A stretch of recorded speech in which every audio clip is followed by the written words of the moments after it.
Good morning भैया बहन। आइए आज हम हिंदी की कक्षा में हिंदी व्याकरण में निबंध लिखना सीखेंगे। आपके सिलेबस में दीपावली निबंध लिखने का दिया गया है, तो आप उसे समझे। पहले मैं आपको समझा रही हूँ, फिर आपको लिखवाऊंगी। मैं आपके लिए लिख के भी रखी हूँ, ध्यान से सुने मेरी बातों को। किसी भी निबंध को लिखने के पहले उसके बारे में जानकारी प्राप्त करना जरूरी है कि यह निबंध में मुझे क्या लिखना है। तो इस प्रकार यह है दिवाली पर निबंध। तो ये पर्व त्यौहार है। तो भारतवर्ष अनेक त्योहारों और पर्वों का देश है। यहाँ ऋतु परिवर्तन के साथ साथ त्योहारों की निराली छटा भी दिखाई देती है। ये त्यौहार सभ्यता और संस्कृति के प्रतीक है। दीपावली दीपों अथवा प्रकाश का त्यौहार है और यह कार्तिक मास की अमावस्या को मनाया जाता है। इसके स्वागत में दीपावली पर्व के जो आता है उसके स्वागत में दीप जलाते हुए हम लोग गीत भी गाते हैं कि दिवाली आई है रे दिवाली आई है, घर घर दीपक जले उजाला लाई है, दिवाली आई है। इस पर गीत गाकर आप भी अपने घर में दीपक जलाते होंगे और खुशी से मिठाई खाते होंगे। तो इस प्रकार दिवाली केवल भारतवर्ष में ही नहीं, कई देशों में मनाया जाता है, जैसे गुयान, म्यांमार, मलाया, जावा, थाईलैंड। इस प्रकार कई देशों में दीपावली पर्व मनाई जाती है। दिवाली पर हम लक्ष्मी पूजन करते हैं, उसके बाद घर में दीपक जलाते हैं। इसके पीछे ये दिवाली पर क्यों मनाई जाती है, क्यों हम लक्ष्मी पूजा उस दिन लक्ष्मी की पूजा करते हैं और क्यों दीपक ही जलाते हैं, दीपक जलाकर। तो इसके बारे में मैं बताती हूँ कि किसी भी भारतवर्ष में, हमारे सभ्यता में, संस्कृति में किसी भी पर्व को मनाने के पीछे अनेक पौराणिक कथाएँ प्रचलित रहती है। कुछ कथाएं मैं आपको सुना रही हूँ, आप ध्यानपूर्वक सुने कि दिवाली हम लोग कब से मनाते हैं और क्यों मनाते हैं। तो सबसे पहले मैं यहाँ लिखी हूँ कि भगवान राम रावण का वध करने के बाद अयोध्या लौटे थे।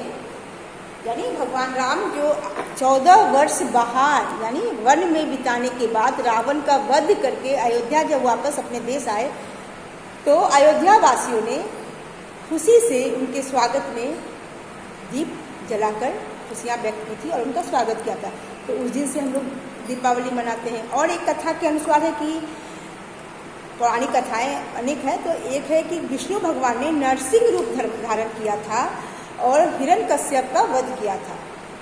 इसी दिन वध किया था। इस दैत्य राज्य की मृत्यु के पश्चात प्रजाजन ने घी के दीपक जलाए थे, क्योंकि वो बहुत अत्याचारी था, प्रजा पर अत्याचार करता था। तो उसकी मृत्यु के पश्चात प्रजाजन ने घी के दीपक जलाकर खुशियाँ मनाई थी।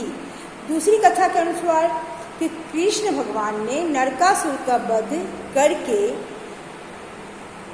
प्रजाजन को उसके अत्याचार से मुक्ति दिलाई थी, गोकुल वासियों को उसके अत्याचार से मुक्ति दिलाई थी। तो इसी खुशी में गोकुल वासियों ने घी के दीपक जलाए थे और खुशियाँ मनाई थी। दूसरी एक कथा के अनुसार जो हम जानते हैं कि समुद्र मंथन हुआ था।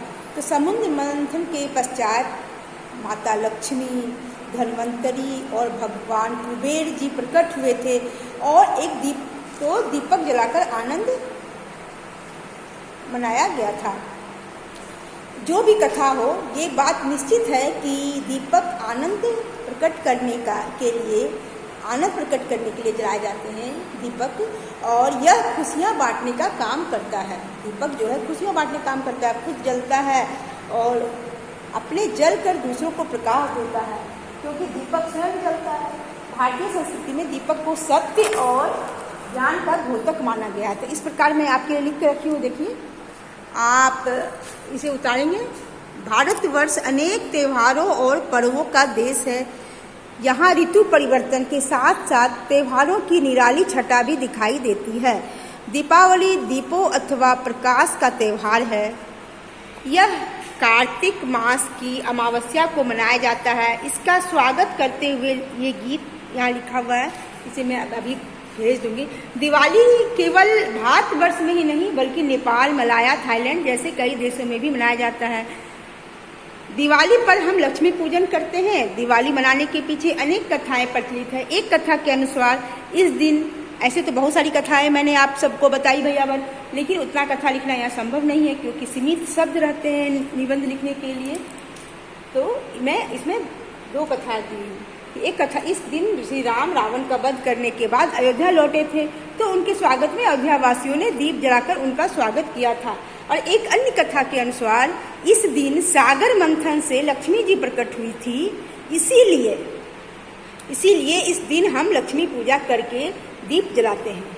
इस प्रकार दीपावली के त्यौहार को दीप पर्व अर्थात दीपों का त्यौहार कहा जाता है। भारतीय संस्कृति में दीपक को सत्य और ज्ञान का द्योतक माना जाता है, क्योंकि दीपक स्वयं जलता है और दूसरों को प्रकाश देता है। तो इस प्रकार आप लोग दीपावली निबंध लिखेंगे। धन्यवाद भैया बहन।